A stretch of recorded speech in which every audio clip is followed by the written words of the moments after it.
11:38, ya estamos en comunicación con Tatiana Escorcipiano, que nos está escuchando. Hola Tatiana, ¿cómo estás? Ludmila Sueiro y todo el equipo de Más o Menos Bien te saluda. Tatiana, ¿estás ahí? Estoy. ¿Me escuchan? Sí, te escuchamos perfecto. Ahí está. Gracias por atendernos. Por favor. Bueno, acá ya estuvimos haciendo un poquito de la intro de estos temas. Nos tiene bastante arriba el tema del cierre de las listas. Y venimos hablando mucho de Fuerza Patria, todo lo que fue el cierre de Fuerza Patria. Quería preguntarte un poco cómo ves que fue el impacto para lo que sería el oficialismo en términos nacionales, el cierre de listas.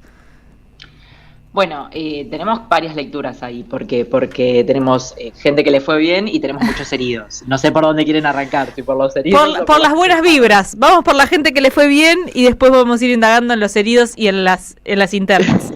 Bien, vamos por los triunfadores. Sí. Bueno, los claros triunfadores de todo esto son, primero que nada, Karina Milei, que fue quien, básicamente, la dueña de la lapicera y quien fue quien bendijo a todos sus armadores, ¿no? A consolidar estos frentes, o este frente, mejor dicho, y estas listas. El segundo ganador, por supuesto, fue Eduardo Lule Menem, que es el principal armador de Karina, mano derecha de ella, y el tercero, o casi que en el mismo lugar que Lule, Sebastián Pareja, que es, bueno, el armador provincial y el presidente de La Libertad Avanza en provincia de Buenos Aires. Acá si me permiten, les hago un asterisco porque me parece que también, no sé, por toda la turbulencia que generó, bueno, el conflicto con las fuerzas del cielo y demás, me parece que se dejó de lado otro gran ganador que fue el PRO. Claro.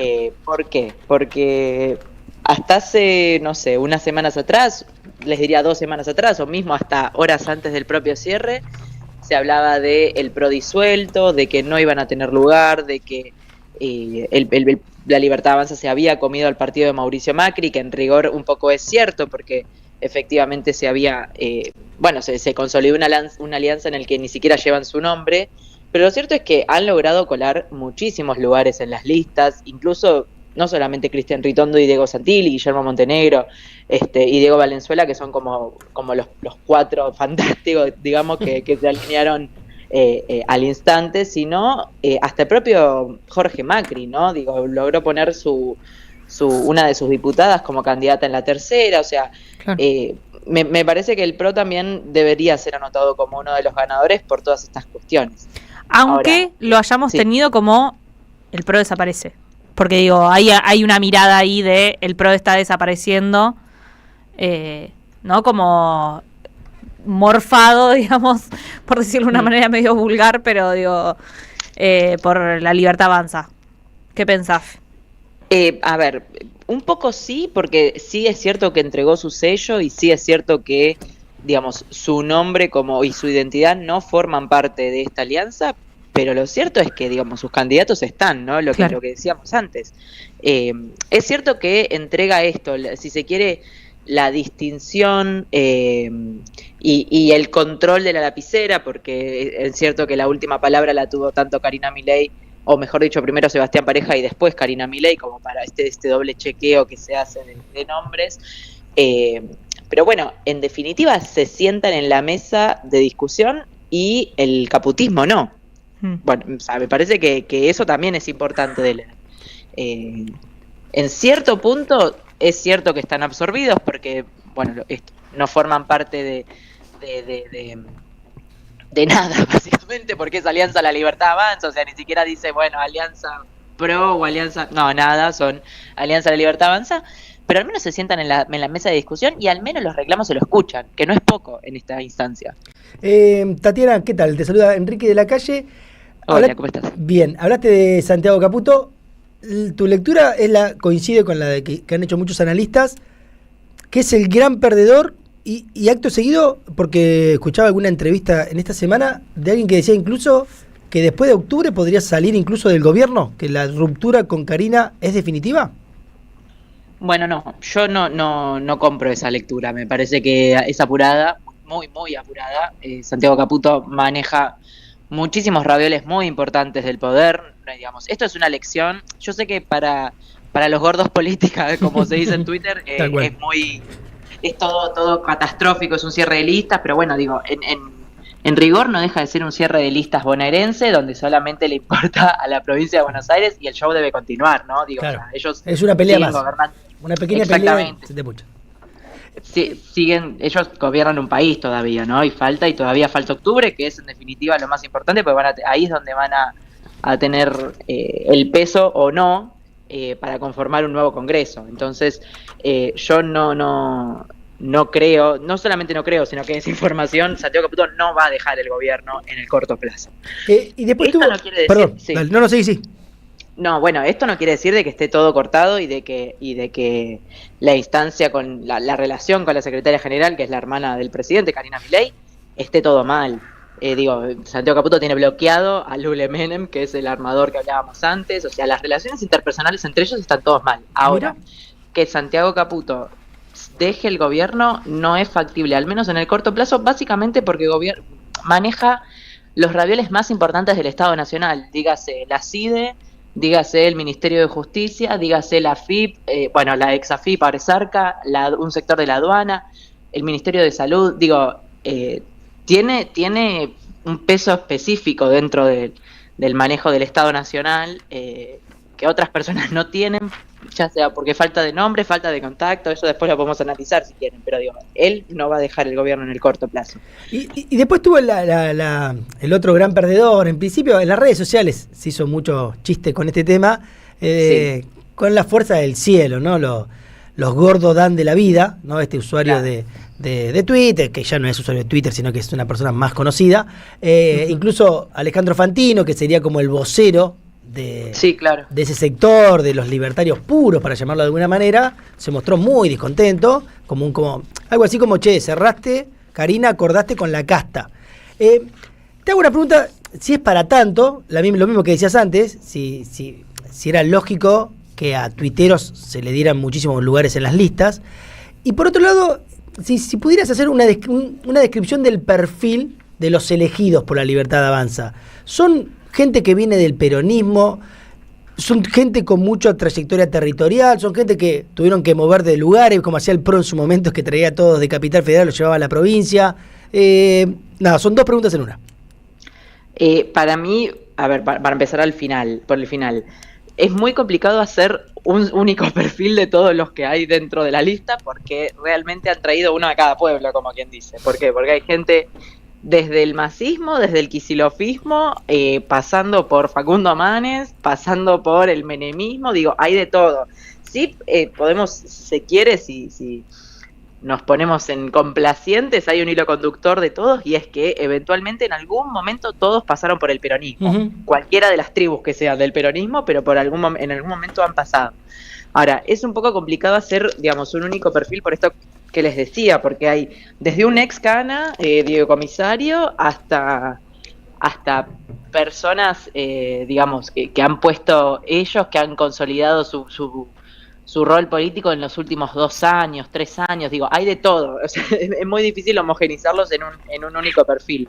Y respecto a la consulta de las fuerzas del cielo, bueno, sí, a ver, me parece que también hay varias lecturas respecto a esto, porque sí es cierto de que son los verdaderos perdedores. Ahora también en algún momento se puso sobre la mesa la discusión de, bueno, son los pibes que motorizaron la campaña, son los pibes que llevaron, o subieron la imagen de Javier Milei, lo mismo que decía Fantino, ¿no? En su momento, que él comentaba de, bueno, estos son los pibes que en la pandemia empezaron a alimentar la figura de Milei, a alimentar todo el misticismo, si se quiere, uh-huh, que se armó detrás de la que ahora es el presidente. ¿Cómo no los vas a premiar en el primer cierre de listas que tenés? Eso por un lado. Ahora, por el otro, lo que tenés, que es cierto, es que uno no, en un cierre de listas siempre hay heridos y siempre va a haber gente disconforme, desde ya.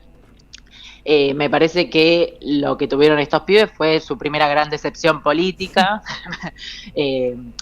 Entiendo, todos en algún momento, que todas las personas que en algún momento hayan tenido alguna aspiración política saben lo que significa quedar afuera, entonces Me parece que ellos recién lo están viviendo ahora, son pibes que han venido de un envalentonamiento total, porque han ganado en el 21, ganaron en el 23, se metieron en la presidencia y pensaron que en el 25 se comían todo y bueno, nada, está la realidad también, ¿no? Chocan la pared y se dieron cuenta también en un punto que el discurso de la casta es eso, un discurso y que después hay que gobernar, ¿no? Y hay que hacer política y que la política existe y que las mesas se tienen que armar y no importa con quién las armes, pero las tenés que armar. No importa todos los tweets que tires, tenés que estar negociando. Claro, exactamente. Entonces, el Twitter es muy importante el discurso, la batalla cultural, pero la política existe y va a seguir existiendo, les guste a ellos o no. Entonces, me parece que los pibes, están muy dolidos porque estaban muy envalentonados, se pensaban que venía a comer el mundo y tanto Sebastián Pareja como Lule Menem le dijeron, muchachos, hasta acá, dejen que esto lo manejamos los grandes, ¿no? Básicamente fue eso. Tatiana, se conoció dos cosas, ¿no? Por un lado, bueno, uno de los candidatos en la provincia de Milei es Maximiliano Bondarenko, un excomisario. Sí. En principio, la primera pregunta es, ¿crees que una figura desconocida puede llegar a terciar, a empujar, o que está un poco atada a ese desconocimiento la suerte de la Libertad Avanza en provincia? Y la otra es, bueno, se conoció que el gobernador desplazó 24 policías bonaerenses por estar vinculados con este comisario. Parecer existía un grupo de WhatsApp en el que afirmaban cierta lealtad a Patricia Bullrich, que iban a tener una reunión, y eso fue leído como un intento, una intentona de golpe institucional, etcétera. No sé si estabas al tanto. ¿Qué pensás primero de si este comisario medio ignoto puede llegar a empujar votos o lo ves medio difícil, y por el otro lo de los policías? Bueno, es bastante relativo. ¿Por qué? Porque en algún momento desde el gobierno te decían, nosotros ponemos una maceta y gana. Ellos un poco se habían movido con ese mantra, ¿no? Porque es, lo que mueve es el proyecto, digamos, y no el candidato, ¿no? Mueve el partido, mueve la fuerza, la Libertad Avanza, y no mueve el candidato. La escuché esa una vez. Claro. Está ahí. Algún alguien lo dijo, no sabemos quién. No hablemos, chicos, hablemos de otra cosa. Pero bueno, sí, digamos, esa era la lectura que ellos hacían. Ahora, es cierto que poner un excomisario en la tercera, donde no solamente es el distrito más peronista de todas las secciones, sino que, bueno, tienden a ser como los barrios más, hablando rápidamente y haciendo un análisis extremadamente superficial, más picantes del conurbano, es todo un mensaje, ¿no? Es toda una decisión hacia dónde van a empujar la campaña, que es básicamente la seguridad, ¿no? Entonces, la verdad que hablar de si les puede llegar a servir o no es muy apresurado. Sé que hace poco salió, si no fue ayer, fue antes de ayer, salió una encuesta de CB Consultora que hablaba de que el peronismo en la tercera tenía una diferencia de 20 puntos, ¿no? Con la Libertad Avanza. Claro. La campaña en rigor todavía no arrancó, las elecciones todavía falta, es el 7 de septiembre, todavía tienen un mes y pico para construir el candidato. Hay que ver si el presidente decide bajar al territorio. El presidente no lo conoce a este hombre, o sea, es difícil que él pueda llegar a hacer campaña por gente que no conoce, o al menos es lo que te dicen desde su círculo, pero uno nunca sabe, ¿no? Digamos, cuál puede llegar a ser la decisión final, porque tiende a ser un hombre que hace lo que se le canta, para dejarlo ahí y ser fina. Hace lo que quiere, entonces capaz de repente levanta un teléfono y dice, che, te acompaño en la recorrida, y va. La que sí va a estar metida, como ya lo dejó en claro, y ahí te lo mechó con lo que me consultabas respecto a la denuncia de los 24 policías, va a ser Patricia Bullrich, justamente por esto, porque la campaña se va a basar en seguridad y ella va a querer mostrar su brillante protocolo antipiquetes y lo mucho que está cuidando la ciudad y que la gente puede caminar y bla, bla, bla, bla, bla, bla, bla, bla. Entonces, bueno, nada, y la campaña va a ser, por supuesto, contra el gobernador Axel Kicillof por sobre todas las cosas. Entonces, si puede llegar a pegar o no ese candidato, me parece que es muy pronto saberlo, pero bueno, es toda una decisión haber elegido ese tipo de perfil. Respecto a lo de los 24 policías, la verdad, me parece un mamarracho, no tengo mucha opinión, sinceramente, me cuesta hacer una lectura prolija de esto porque me parece un mamarracho, un par de 20 canas organizándose políticamente, con todo lo que respeto profundamente a la gente que se organiza políticamente, pero digo, no. O sos policía o sos político, ¿viste? No encuentro como una lectura más idónea. No sé cómo decirlo. Tatiana, te saluda Santiago Azoray. Te quería hacer escuchando un poco la descripción de todas las tribus internas del oficialismo, te quería consultar cómo veías, alguien que por supuesto quedó afuera de toda esta especulación electoral, pero que está una interna tremenda con el gobierno, con la cabeza del gobierno Javier Milei, que es la vicepresidenta. ¿Cómo ves que está la situación de la vicepresidenta en el marco de esa coalición electoral? ¿Cómo la describís, esa situación? Bueno, no existe, en rigor. No existe tal situación, porque Victoria Villarroel está física, política y espiritualmente fuera del gobierno. Hoy, por ejemplo, ni siquiera participó, ni siquiera le dejaron entrar a la rural. Después, si quieren, podemos hacer un análisis, o podemos ponernos a hacer un análisis de valor de qué tipo de política es Victoria Villarroel. Ahora, institucionalmente, que la dejen afuera del gobierno es un escándalo. Claro. Que es la vicepresidenta y fue electa exactamente igual que él en un binomio que sacó lo que sacó, pero fue en conjunto. Digo, no votaron al presidente, votaron al presidente y a la vicepresidenta. Y tampoco termina de irse del gobierno. Que no se va a ir, digo, ¿por qué debería renunciar? No, digo, hay que ver hacia dónde, qué decisiones toma, pero quedó como una situación... Es un poco la situación, siempre se tiende a hacer el paralelismo entre lo que ocurrió con Cristina y Cobos, donde después de la famosa 125 se cortó todo. Ahora, ¿es sano para un país que tuvo el estallido del 2001 y con el antecedente de Chacho Álvarez yéndose antes, que la vicepresidenta abandone el cargo? A mí me parece que no. Claro. Ahora, me parece que tampoco es certera la decisión del gobierno de apartarla y tensionar la cuerda por demás, ¿no? Porque, insisto, el peronismo también tuvo su experiencia con Cristina y con Cobos, pero me parece que no llegó a este nivel de hostilidad pública, ¿no?